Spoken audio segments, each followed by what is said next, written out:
Even diehard England fans are struggling to see how their team can win the second Rugby League Ashes Test of 2025 at Everton in Liverpool in England. My name's Lee Addison. I'm from rugbyleaguecoach.com.au. I've lived and coached in Australia for a long time, even though my accent does not suggest that. I'm going to take this analysis video from the point of view of someone who is coaching England to look for and try to exploit the issues that Australia have in their defence, but also fix some England issues as well. Please enjoy this video and press subscribe to the YouTube channel or take a look at rugbyleaguecoach.com.au, which is the biggest online rugby league coaching resource in the world. Despite so many people saying that England got severely beaten, and they did on the scoreboard, from the very off, they started well. Just a little pass from Jack Welsby there got them outside the Australian defensive line.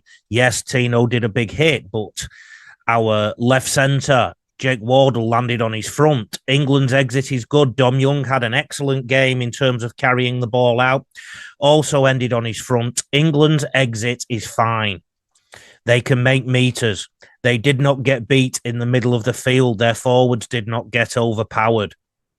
I am a little bit concerned about Mikey Lewis's need in a moment to catch the ball, turn the ball back inside. They didn't make as many meters on that play. I think a more direct hit up would have been better. And now a pass to the midfield for the kicker. Instead, I think they just slowed the set down a little bit there. Here's another set, but this time in the good ball areas for England. England do what we call a block play to the middle of the field. From there, they go back. And what I want you to notice there, and hopefully you can see this clearly, England have gone back against the grain. They've gone to the middle and then gone back because Australia only have 4 defenders where they probably should have 5 right there. It's very hard for you to see because of the camera angle, but England obviously had an override call there and they wanted to get the ball out there quickly. They also pass quite sweetly. They don't cling onto the ball too much, don't take the ball too much to the line. Australia's edge is a little bit weak. In the build-up, I said that they have 2 average defensive centres, and I got bashed on social media for this. Now, what we've just seen there is the England attack falling down, so let's go back and have a look at this. From this play the ball, England may have been better served just taking a carry into the scrum line to pin 5 Australian defenders, maybe 6, on that side of the play the ball in between scrum line and touch line. Instead, they try to shift or move the ball straight away. Now, one of the big problems I noticed with England, George Williams was guilty of this a little bit, and this didn't give Mikey Lewis much room. He catches the ball, and you see how many steps he took towards the ball, towards a defensive line. Look how short the Australian defence is here. There's 2 things England could have done. They could have done a carry on the previous set to tie some defenders up, or just catch and pass the ball from this situation to shift it early. Instead, they've probably created too many problems for themselves. George has come in to the line. He's digging into the line. Yes, there's some shape around the ball, but the problem here is now that the second receiver has also dug in a little bit to the line before he passes the ball. Australia have made a smart decision to rush. I think that's Nathan Cleary, to rush the oncoming attacker that I think might be Mikey Lewis. So I think England have just been a little bit too clunky there. They should have just shifted the ball, got it into Mikey Lewis's hands earlier to stop Australia being able to read the play. Instead, it gets broken down in the middle of the field, and of course, the ball security is not very good. On the next play, or on the next clip, sorry, we're looking at the exit again, and this is my point to say that England don't have a problem exiting Australia, so they should be just as confident to exit just as well. Matthew Johns called for a midfield onslaught, and I think there's some room for that. But the issue is what England did very well, apart from this kind of run from Don Young, and unfortunately, Azayo got hurt from that. England also did well looking at the edges and playing some instinctive stuff here. So from this go forward from Dom Young, he plays the ball quickly, and England look up and attack a short Australian defensive line. Look at that defensive line. The second rower is outside the centre. The wing, Josh Adokar, is rushed in. I think this is it Welsby or Williams, decides instead of passing the ball, they're going to do a very quick dink through. England had a lot of joy on the edges early. They dink it through. Herbie gets the ball. Now, we can't really tell because of the camera angle here how much room Herbie Farnworth had, but he still felt he should pass to his outside man. If you do your homework on Reece Walsh as a defender, you realise he always goes for the ball in 2-on-1 situations. So to throw a dummy might have been a better option, or at least take the tackle. Here, England have a scrum in the good ball area. An excellent carry again from Herbie Farnworth. England did not have trouble physically. They are not far from a scrum line now. Let's see what they do. They do a +1, which is what we predicted in the preview last week. They are now on the other side of that scrum line. If we get a wide shot, we can have a look at the defensive structure of Australia. They have 4 men on the shorter side of the play the ball and 6 on the other side. But look at this Australian defensive line. This isn't a straight line. I'm going to be criticising England's defensive line for being like this soon. So this myth about the Australian quality that can't be exploited, look at the state of this defensive line. England don't help themselves. All the players are looking towards the ball. They weren't pushing off the ball. They weren't making these 4 defenders up here stay alive. Those 4 defenders could have a snooze. Anyway, England are about to shift the ball. The shape looks good. Let's see what they come up with. Again, took the ball too close to the line, a little bit too clumsy, running out of space. I find it intriguing that the Australian defenders are able to read this, and this just shows you how early ball would benefit them. And again, caught with possession, but they managed to offload, but run out of room. That was a bit of a swinger from Hudson. And back to the scrum line. I don't mind this, but I think England should now shift to the right side. Again, not that much going on the short side. A little bit of push from Mikey Lewis, nothing more. Again, the ball is brought to the defensive line to engage defenders, and we have the Harbour Bridge pass that comes to nothing. So need to keep it a bit simpler in good ball for me. Move the ball quickly to the edges. Get the ball in Herbie's hands, Jake Wardle's hands. One thing I want you to note here is he looks for the next direction and ends up probably going against that a little bit and going on his own. So you could argue there was a little bit of breakdown once Darrell Clark came off the field. Anyway, here's where we are. We are not far from a pass post situation. Again, I don't see the point of George Williams taking that ball to the line. Just watch the little shimmy he has, okay? So he catches the ball there. Imagine he puts early ball into this player's hands here. This player, I can't see who it is. I think it's Welsby, could then get outside and run towards the centre in the 2 in defence position, and whoever this is in the 3 in defence position, which I think is Munster. Instead, George Williams takes the ball to the line somewhat, so the 3 in defender is able to rush the oncoming runner, who also isn't running at particularly good speed. And this is smart defence from Cameron Munster. So when George Williams goes to the line, when any half goes to the line, really, if they're going to pass, the only option is to go out of the back, because if they pass flat, they risk an intercept. So England were too laboured in this regard, and Welsby gets killed. And you could argue part of the reason is George Williams taking the ball a little bit too much to the line. Here we have Mikey Lewis doing something, and he just decides to turn the ball back inside. They revert back to the middle of the field, which I talked about last week when we looked at the old Samoa footage. Let's see. Good shape. Good. Again, carried the ball to the line and knocked in a short kick. Came to nothing. They didn't do anything from the dropout. Here's another set where they make some meters. England do not have a problem if they put their attack together. They do the block play again to the middle of the field. They have created go forward. There's Australian defenders clamouring to get back to the defensive line. This time, Mikey gets rid of the ball early and everyone just times it right. The problem with this, though, the kick that nearly ended up in the next suburb, it was a second tackle of the set. England need to keep probing at these edges. If they're going to beat Australia, they need to play football, but patient football. Move the ball around, throw things at Australia, move it to the edges. As you've seen, there's been some success on the edges, but this was only the second tackle. Johnston should have taken the tackle. He should have come back in field, taken the tackle.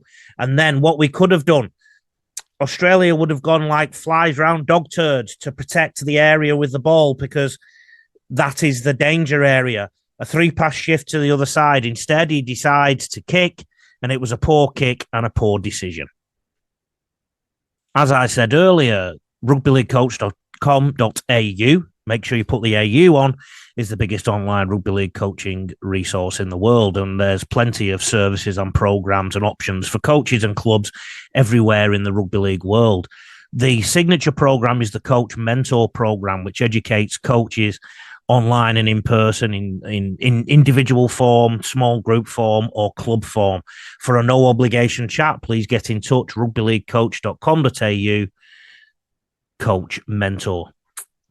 England on the ascendancy again, and this time we're going to look, though, at their kick chase. Massive issue for them. Now, we keep hearing about the quality of Reece Walsh. Well, look at the lack of quality in this kick chase. Not coordinated, gaps in the kick chase. The rest of the team come up later. At the very least, England should have a coordinated kick chase. So let's have a look at why this didn't happen. Jez Litton kicked from dummy half. I want to know, did the rest of the team know? Let's have a look. He kicks. Do the team look like they're ready for a kick chase? They got there a little bit late. That is not a coordinated kick chase. Yes, there's 4 people, but they don't slide along with Reece Walsh, and the rest don't arrive in time. I don't think the team knew, so they need to fix this up. Indeed, they did fix it up a little bit later, but it was too late. Now, the other big thing that England need to fix up is their edge defence. I've already criticised Australia for their edge defence, but what about England's? We're going to see now a dog's back leg. That is not an organised defensive line. So we have 1, 2, 3, 4, 5, 6, 7, 8, 9 players now on the wrong side of the ball. So the defensive split probably needs to be looked at. But also Mikey Lewis has come right in to rush the ball carrier, and the person outside him, Jake Wardle, isn't aware of that. These spacings are huge. England are at 6s and 7s. Luckily for England, nothing comes of it, but they are clinging on. But this was a problem that Australia kept looking to promote. Now, the kick chase you saw earlier, and Reece Walsh made a break. He then got tackled. Let's have a look at the England straight line when it's on its own goal line under some pressure. So they've chased back.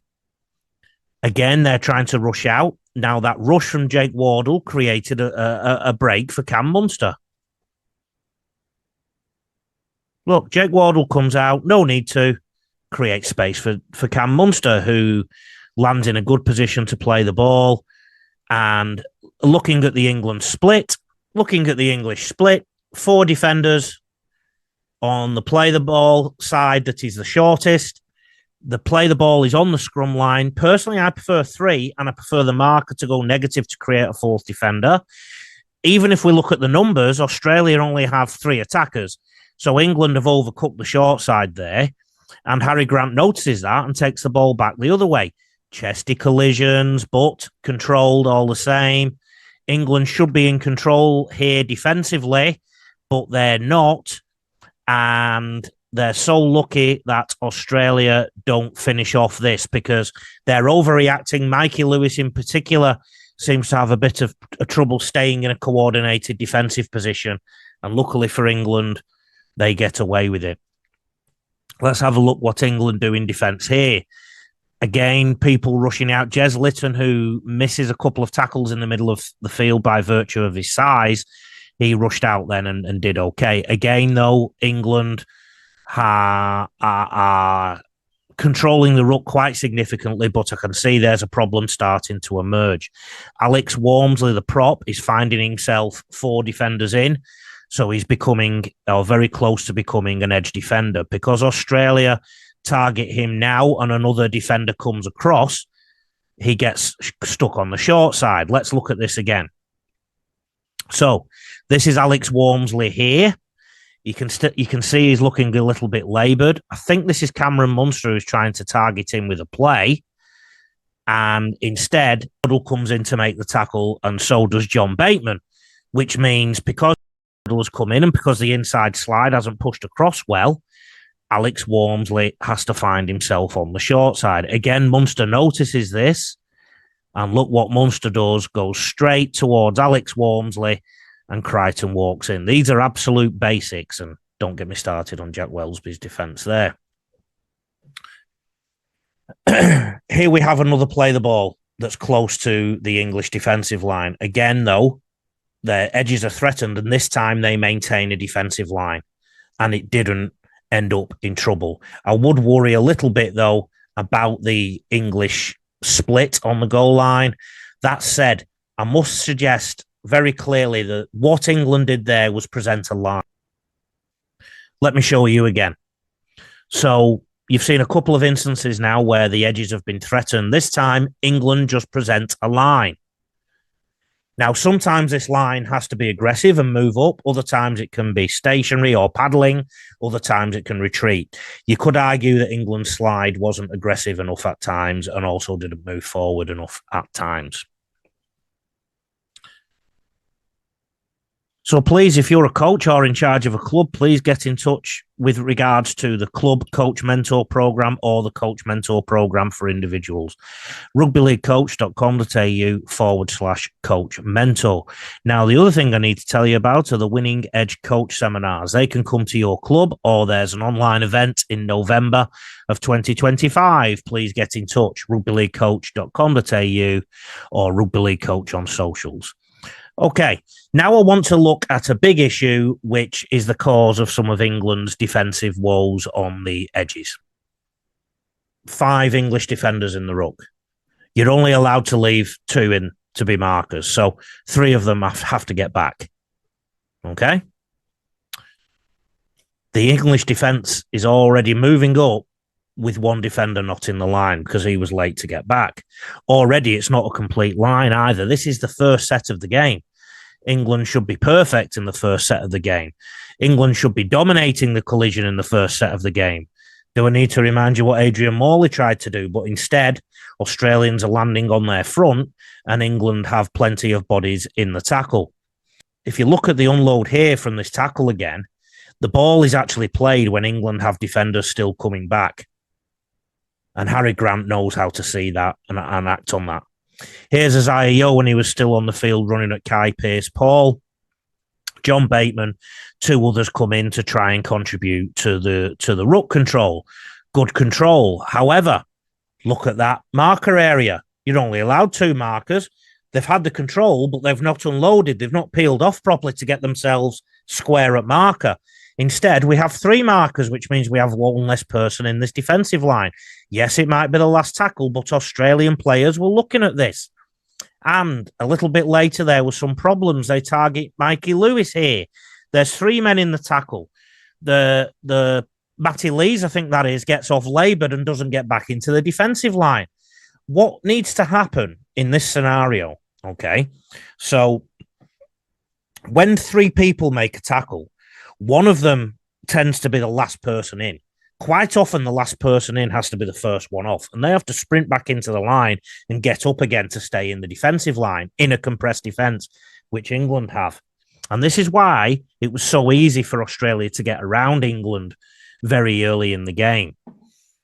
As you can see here, there's 3 men in the tackle, and number 10, which I think was Matty Lees, decides he's the one that needs to go back. And that's only based on the fact that he's up quickest, but it should be the last person in. And also, he doesn't really rush back to get back up in the line. They lose him in the defensive line. And Australia started to look at this. Again, somebody comes in very soft on the legs. That's Hazard and isn't in the defensive line. So Australia noticed this. Australia have this problem too, but England didn't exploit it enough. Or if they did, they didn't execute. There's Matty Lees getting it wrong again. And England are 1 man short in the defensive line. Now, I'll show you soon how this impacted the Australian decisions. So again, 3 men in the ruck. Now, let's have a look at that. The person in the best place to get off there is this person with his backside up. the person here on the legs can also squeeze and make sure he peels off. That would have been fine under this referee. Instead, he's got the longest journey and he has to go back for some reason, whatever they've decided as a coaching staff. He does it quite quickly, but still doesn't bother getting back up again. So England are constantly defending with at least one less defender in the line. Matty Lee should not have been the one there. If he was on the legs, he needed to keep hold of the legs. It should have been George Williams that came off, and Matty Lee decides to peel off. Instead, they are really short in the defensive line. Now, a compressed defence should be up and out. Instead, they're now up and in. And look how short they are on the edges here, because they've got the defensive split slightly wrong, which is very hard when you have an odd number in the line. If Australia would have passed wide from the start, England were in huge difficulty. They went short, and luckily Hudson Young dropped the ball. But Australia kept probing away at this. Let's have a look for these ruck scenarios now. 2, 3 men in. 13 should be the one coming off, and I think he did there, to be fair to him. And look, they have enough men in the defensive line. I don't know if England needs 3 in every single one. I think that number 9 should be off, and he should be getting back really quickly. Australia now look to shift. They bite the defenders, and they were too stationary. Again, though, they were looking for this problem. I'm going to go back there, because even though the markers got it right, was the defensive split right? Let's have a look. So let's play the ball. Let's see if we get a wide shot.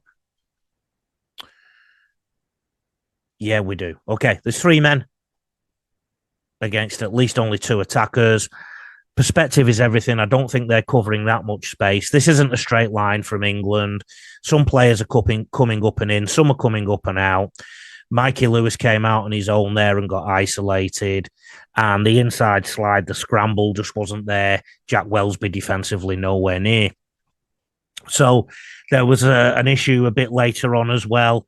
Again, the big hit. 4 men get involved in that tackle. 3 are in there. Let me guess, 13.